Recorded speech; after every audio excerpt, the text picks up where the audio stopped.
Le saviez-vous? Si vous avez une haie d'if qui borde votre jardin, vous pouvez sauver des vies. En effet, les rameaux de vos haies d'if, de leur nom savant le Taxus baccata, contiennent une substance précieuse appelée la bacatine, utilisée dans les traitements anticancéreux. SNPM Santé, une société basée dans l'Eure, collecte et sèche les tailles d'if depuis maintenant 1993. Elle fournit ainsi la matière première aux industries pharmaceutiques engagées dans des programmes de lutte contre le cancer. Voilà ce qu'on récupère, je tire avec ma main un petit peu ces jeunes pousses là. Et c'est ce qu'on va récupérer en fait une fois que c'est à maturité.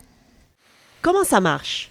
Soit SNPM Santé taille elle-même les ifs dans les propriétés privées, parcs et châteaux, soit elle le fait pour le compte d'une collectivité, commune, village et surtout cimetière, car l'if, symbole du lien entre le ciel et la terre, est abondamment planté aux abords des églises et dans les cimetières. Troisième possibilité, vous êtes un particulier et vous souhaitez que vos déchets soient collectés. Cette opération de taille est régie par un protocole rigoureux. Il y a des précautions à prendre. La première est de bâcher. Il faut absolument qu'on ait le minimum de corps étrangers. On ne peut pas se permettre d'avoir d'autres essences mélangées avec nos pousses d'if.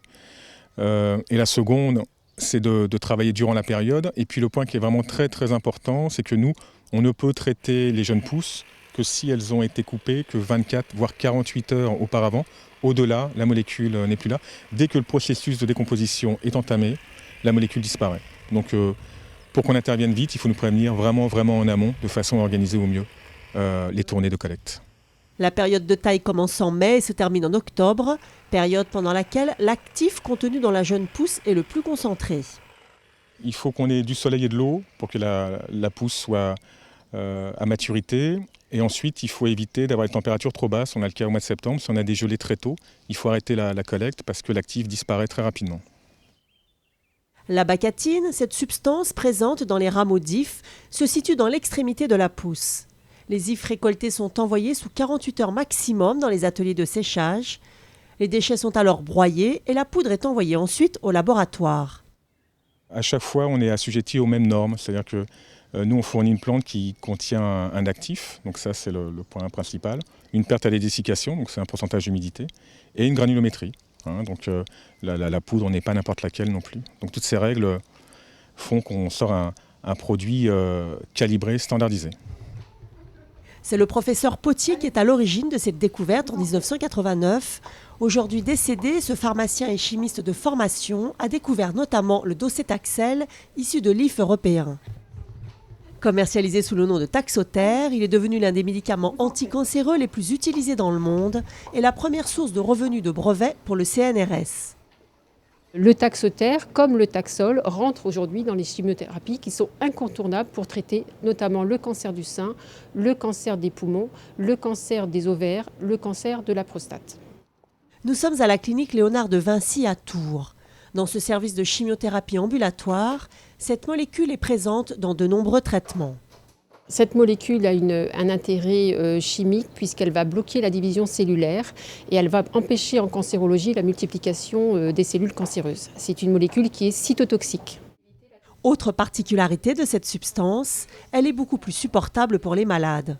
On a de très bons résultats parce que souvent c'est bien toléré. On a quelques ennuis avec les génériques, mais bon, voilà. Sinon, en général, c'est très bien toléré, surtout ça ne rend pas malade sur le plan digestif, ce que les dames apprécient nettement. Cette patiente atteinte d'un cancer du sein entame sa deuxième chimiothérapie. Son nouveau traitement à base de paclitaxel est plus facile à supporter.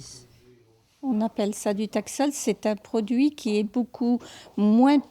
qui est moins puissant que le Taxoter, qui permet de mieux supporter la chimio. Alors c'est hebdomadaire, mais on arrive à mieux assimiler.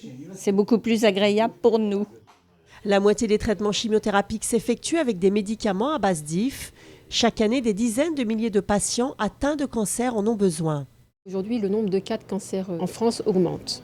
On est passé en 20 ans de plus de 106% chez l'homme et plus de 110% chez la femme. Ceci s'explique notamment par le vieillissement de la population, l'augmentation de la population française, mais aussi le nombre de dépistages plus important. Alors il faut savoir que les cancers aujourd'hui, on arrive à les guérir et on arrive à vivre avec son cancer plus longtemps.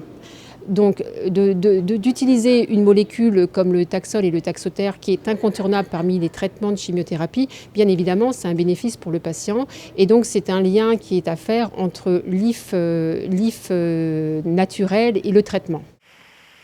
Leader européen, SNPM Santé produit chaque année 1500 tonnes de matière fraîche, soit près de 500 tonnes de matière sèche. Si vous souhaitez donner vos déchets DIF et contribuer ainsi à la lutte contre le cancer, deux possibilités. Soit par téléphone au 09 61 29 29 94, soit par internet sur le site www.snpm-santé.fr/contactez-nous. Pour vous donner une idée, tailler une haie DIF de 50 mètres de long fournit assez de matières premières pour la chimiothérapie d'un seul patient.